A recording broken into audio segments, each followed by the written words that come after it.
Ողջույն նորից մենք շարունակում ենք մեր հաղորդաշարը անցյալ անգամ մենք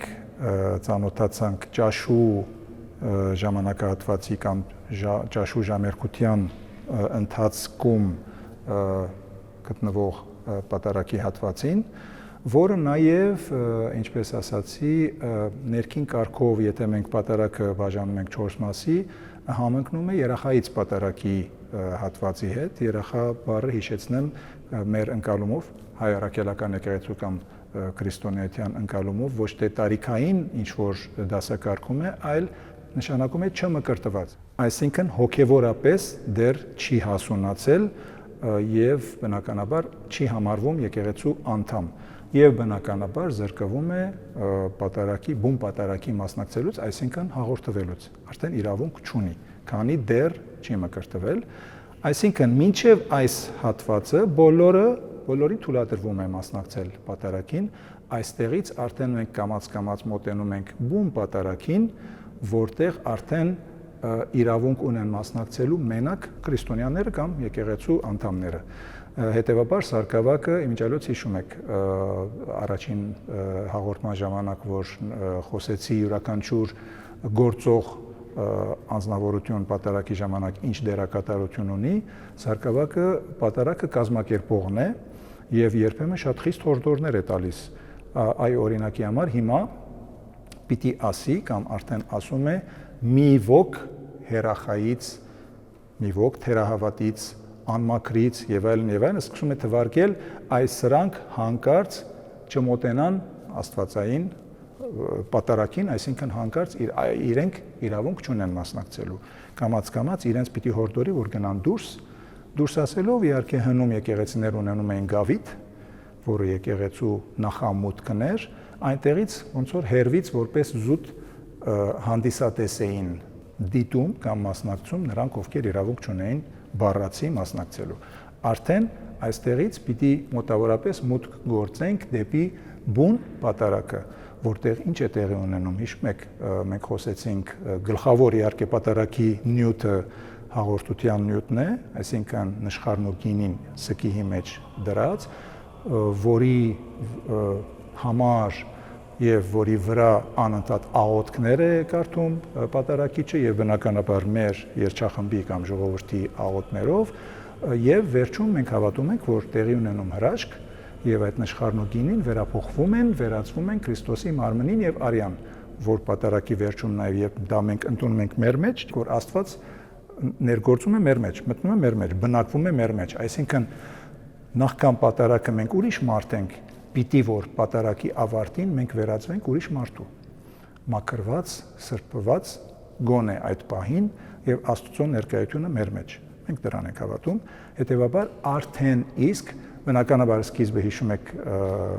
երկրորդ հաղորդման ժամանակ խոսեցինք, որ այդ սկիհը պատրաստելուց հետո դրվում է խորհրդատանը, որը փոքրիկ դարակ է խորանի կողմը, հետո պիտի բերվի արդեն մեծ հանդիսավորությամբ պիտի դրվի հենց խորանի վրա ու մնա մինչև արդեն պատարագի վերջում, որտեղից պիտի հաղորդությունը դրվի։ Մենք մոտենում ենք այդ պահին։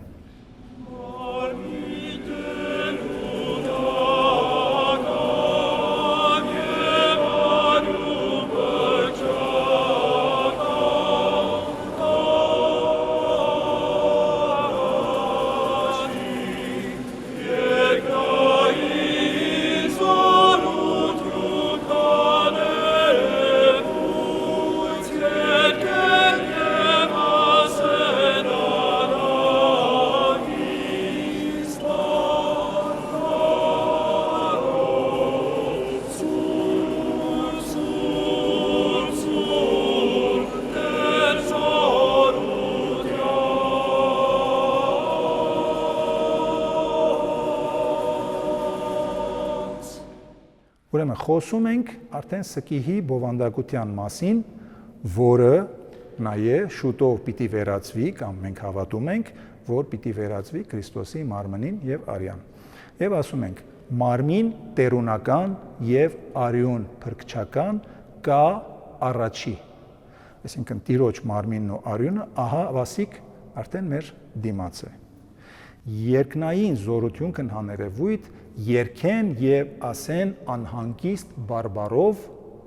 Սուրբ, Սուրբ, Սուրբ Տեր զորությանց։ Այսինքն մենք նաև պատկերացնում ենք կամ հավատում ենք, որ արդեն իսկ երկնային զորությունները մեզ հետ են, հրեշտակները եւ երկնային բոլոր այն զորությունները, որոնք անընդհատ Աստծուն փառաբանում են, ասելով Սուրբ, Սուրբ, Սուրբ Տեր զորությանց։ Այսինքն մենք ձայնակցում ենք երկնային զորություններին կամ հրեշտակներին։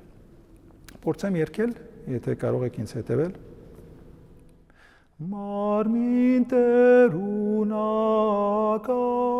եւ արյուն պրկչական կա առաջի երկնային զորություն կներևույթ երկեն եւ ասեն անհանգիստ բարբարով Սուրբ, Սուրբ, Սուրբ Տեր զորությանց։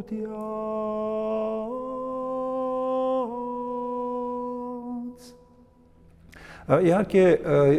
մենք գիտենք, որ պատարագի տարբերակներ ունենք եւ մենք ասել ենք, որ մենք սովորում ենք կոմիտասյան տարբերակը,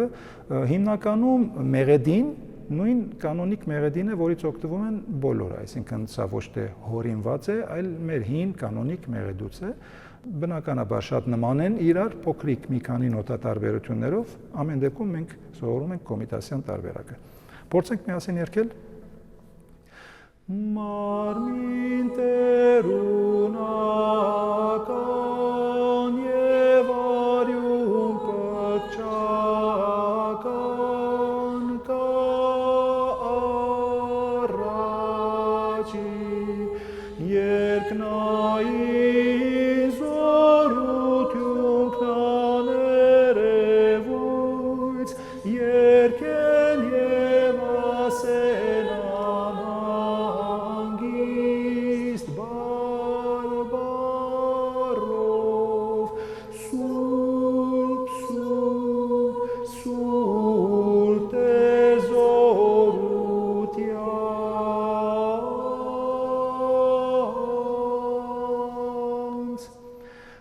Ինչպիսի տեսակ է այս խմբերքը, ինչպիսի տրամադրություն կամ ինչպես պետք է երգվի, կարող եք ասել, արդեն գրված է։ Կոմիտասի իմիջիայլոց խորհրդավոր եւ միամ։ Այսինքն իմիջիայլոց կոմիտասը շատ հաճախ այսպիսի բարերով է արտահայտել երգի տեսակը, ի տարբերություն օրինակ սովորական երաժիշտներ գրում են պիանո, ֆորտե, չգիտեմ, անդանտե, ալեգրո եւ այլն։ Ինքը ավելի շատ փորձել է բացատրել բնույթը, թե ինչպիսի տրամադրություն կամ ինչպիսի խոհ կամ ինչպիսի գույներ պետք է ստանա։ Պատկերացրեք, մենք խոսում ենք ոչ սովորական բանի մասին։ Մարդու ընկալումներից վեր, ընկալումներից դուրս։ Հիշում եք ամենաառաջին խմբերքը, որով սկսում է պատարագը, ասում ենք խորհուրդ, խորին, անհաս, անսկիզբն, այսինքն մարդ արարածի համար անընկալելի է մեր ունեցած հնարավոր ընկալումներին անհաս ինչ-որ մի բան է, բայց որին հավատում ենք մենք։ Հիմա մենք խոսում ենք Տիրոջ մարմնի եւ արյան մասին, բայց որտեղից։ Մենք ընդամենը ունենք նշխարն ու գինին։ Այո, մենք հավատում ենք, որ այն վերափոխվում է մարմնի Քրիստոսի մարմնին եւ արյան։ Դա մենք չենք հորինել, դա հենց ինքն է ասել խորհրդավոր ընթրիքի ժամանակ, որի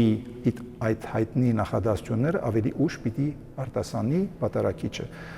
Հիշում եք խորհրդավոր ընթրիքի ժամանակ Քրիստոսը հացը բաժանեց, օրհնեց եւ տվեց աշակերտներին, ասեց՝ «Առեք, կերեք, սա իմ մարմինն է»։ Հետո էլ գինին օրհնեց, ասեց՝ «Խմեք, սա իմ արյունն է, որ ձեզ համար պիտի հոսի»։ Իհարկե աշակերտների համար դա շատ տարօրինակ է, ինչ է ասում, ինչ բան է։ Այո, մենք այդ ամեն ինչը արդեն գիտենք,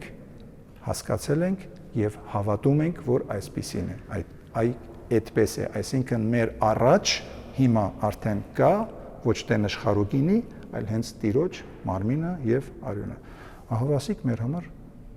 որոշ չափով զարմանալի կամ հիանալի հիացմունք պատճառող, բայց նաև խորհրդավոր ինչ-որ բառեր։ Եվ հենց այդպես էլ պետք է երկվի, Կոմիտասն էլ գրել է խորհրդավոր հիացմամբ եւ շատ մեմ։ Մի փոքր իհարկե ավելի արագ։ Փորձենք մի հատ էլ երգել։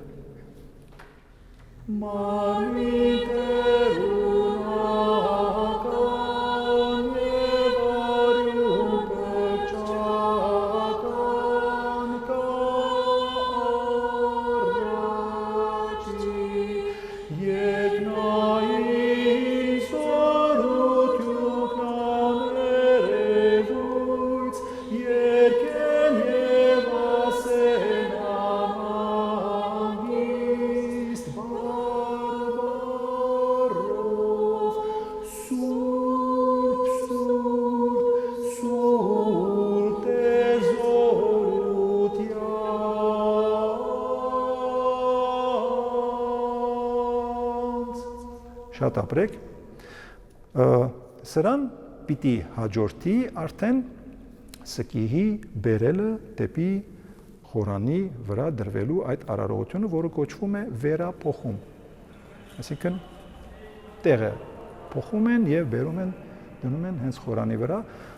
որի ժամանակ երկվում է մի ինչ-որ հատված, որը հիմնականում մենակատարության համար է գրած, այսինքն մենք դրան չենք անդրադառնում, ուղղակի ասում եմ, կոչվում է սրբասացություն, որը նույնպես համարվում է փոփոխական ըստ օրվա առիթին։ Այսինքն հարության կիրակիներին ուրիշ բան է երկվում, օրինակ ծննդյան կամ աստվածածնա առիթներին ուրիշ բան, խաչի ժամանակ ուրիշ բան եւ այլն։ Մենք դրան չենք անդրադառնում, ամեն դեպքում ուղղակի պատկերացնենք սրանից հետո թափորը մոտենալու է հենց խորհրդատունի մոտ, սարկավակը կամ ով որ պիտի մատուցի, այսինքն պատարագիչի օգնական գործիչը, անհատը, իհարկե սկիհը բռնելու իրավունք ունեն լեցուն սկիհը բռնելու իրավունք ունեն միայն սարկավակ կամ ավելի բարձր հոգևորականները։ Հասարակ դպիրները, ել չեմ ասում, որ շարքային սովորական հավատացյալները խորան բարձրանալու նույնիսկ իրավունք չունեն, իսկ հասարակ դպիրները լեցուն սկիհը բռնելու իրավունք չունեն։ Դատարկ սկիհը կարող են օգնել լվալ եւ այլն, այս դեպքում առնվազն պիտի լինի սարկավակ։ Ուրեմն թափորով գնում են դեպի խորհրդատուն խնկարկությամբ եւ աղոթքների կամ սաղմոսների արտասանելով, որը իհարկե լսելի չի ժողովրդի կողմից, ամեն դեպքում իրենք արտասանում են, խնկարկելով վերցնում է սկիհը, շրջվում, պտտվում խորանի հետևից, մյուս կողմով բերում եւ հանձնում է պատարագիչին եւ այդ պահը նույնպես սաղմոսների փոխասացությամբ պատարագիչը եւ սկիհը բերող սարկավակը ասում են ահա սա է թագավոր բառած այն ասում է ով է հայտնի սաղմոս է հանձնում է պատարագիչին, պատարագիչը բռնում է սկիհը եւ ժողովրդին օրհնում, Աստծուն ասում օրհնյալ է եւ այլն իր արտահայտությունները եւ տանում դնում խորանի վրա։ Այս պահից սկսած արդեն մտնում ենք բուն պատարագ։ Մենք իհարկե չենք անդրադառնում այդ սրբասացության հատվածին, որովհետև ինչպես ասեցի, դա հիմնականում մեներք է եւ մենք բաց կթողնենք, եկեք մի հատ վերջին անգամ երկենք եւ ավարտենք։